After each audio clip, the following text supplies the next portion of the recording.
За тийм ээ. Биткойны ханш унсан. Өчигдөр шөнийн 2 цагт бол уналтанд орсон. 9700 $800 байж байгаа. Одоогоор $8445 байна. Өчигдрийн ханшнаас бараг 18-20% уналтанд орсон байгаа.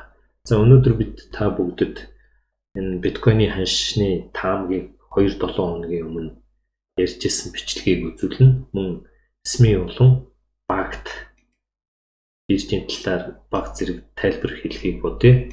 За ингээд 9 сарын 10-нд бол биднээс энэ бичлэгийг хийсэн байгаа. За ингээд биднээс 9 минутнаас хойш бичлэгийн та бүгд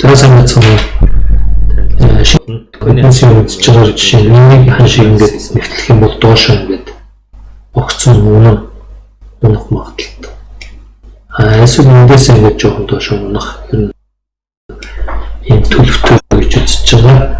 За энэ багт гарч байгаа институционал хөрөнгө оруулагч нар ингээд орж ирсэн эсмийн биржийн ханшны өөрчлөлтийг хүмүүсийг аваад үзэх нь бизнесийн харуул энэ нэлээд доошоо унах болов гэсэн юм таамагтай байгаа.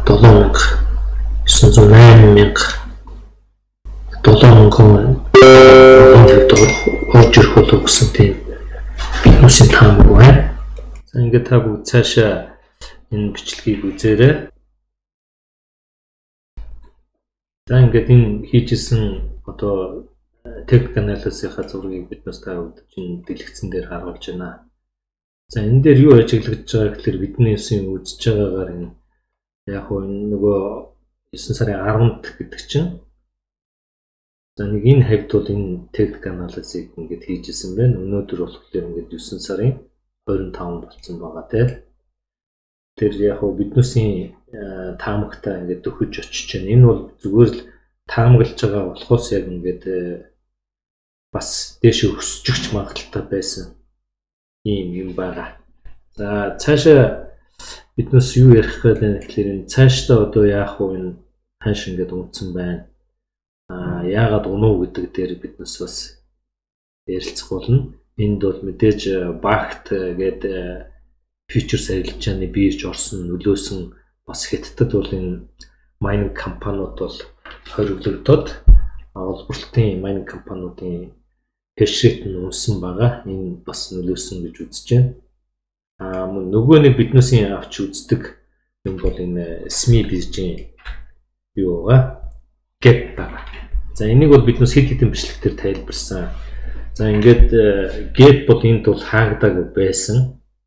Энэ нэг 8500-аас 9100-ийн хооронд хаагдаг байсан Gap бол өчигдрийн уналтаар ингээд хаагдчихж байна. Ер нь бол SME бирж дээр ингээд унсан гарсан Gap бол ерөнхийдөө хаагддаг байгаа. Энд бол одоо нэг 8100-аас 7100-ийн хооронд буюу бараг $900 Gap хаагддаг байгаа учраас бид бол ер нь эртнээс та бүгдэд анхааруулж хэлж байгаа.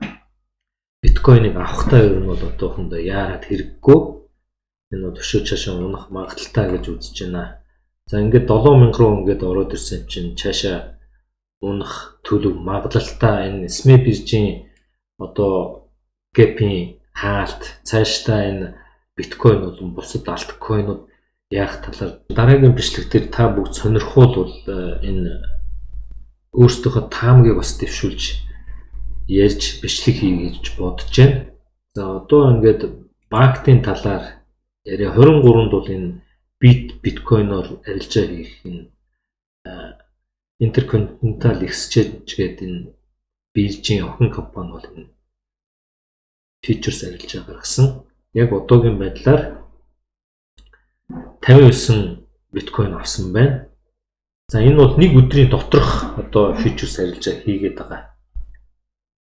Энийг биднээс бол энэ багтууд их бодлоготой болон хашир үзэж байна гэж харж байна. 3 сар ч юм уу 1 жил 2 жилийн фьючерс арилжаа бол байхгүй байна. 23-нд 9875-аар ихсэн бол одоогийн байдлаар ингээд 8540-төө 24-ний ханш байж нэг өдрийн ханшийн үнэлтийг үзүүлсэн байна. А яг одоогийн байдлаар бол ингээд 8370-аар 59 биткойн авсан байна. Энэ бол ойролцоогоор нэг 10-аар 500 мянган долларын биткойн байна. За энэ IS буюу Intercontinental Exchange-ийн бас энэ сайтн дээр бол яг энэ өөрчлөлтийг ингээд харуулсан байгаа. Багт дээр бол арилжааны гэрээ богино хугацааны болон өдрийн гэсэн хоёр янз байгаа. Одоогоор өдрийнх, сараас дээш гэсэн фьючерс арилжааны гэрээ байна. Өдрийн хувьд бол 51 биткойн арилжаалагдсан байна. Багтын нэг гэрээ бол 1 биткойнтой тэнцүү. Өчигдрийн хувьд бол энэ 510 мянган доллартай тэнцүү биткойн арилжаалагджээ. За өмнө нь бол зөвхөн SME бирж энэ фьючерс арилжааг хийж ирснийг та бүгд мэдж байгаа. За ер нь SME-гийн нийт өдрийн хэмжээ бол энэ 1604 одоо ширхэг 79 сая доллартай тэнцэх арилжаа хийж ирсэн байна. Хамгийн өндөр үедээ. Энэ ялгааг нь харъя, өдөрт бол 1604 гэрээ 79 сая их хийж ирсэн бол багтахыг бол төлөвлөсөн 180 гэрээ 1.8 сая доллартай тэнцэх юм фьючерс арилжаа хийнэ гэж төлөвлөж ирсэн байна. Багт SME хоёрын энэ ялгааг үзүүлээ. Нэг одоо контракт нь бол 5 биткойнтой тэнцүү SME дээр төлбөрийг бол бэлэн мөнгөөр хийж байна. Багт дээр болохоор нэг контракт 1 биткойн буюу төлбөр тооцоог бол 1 биткойноор хийж байна.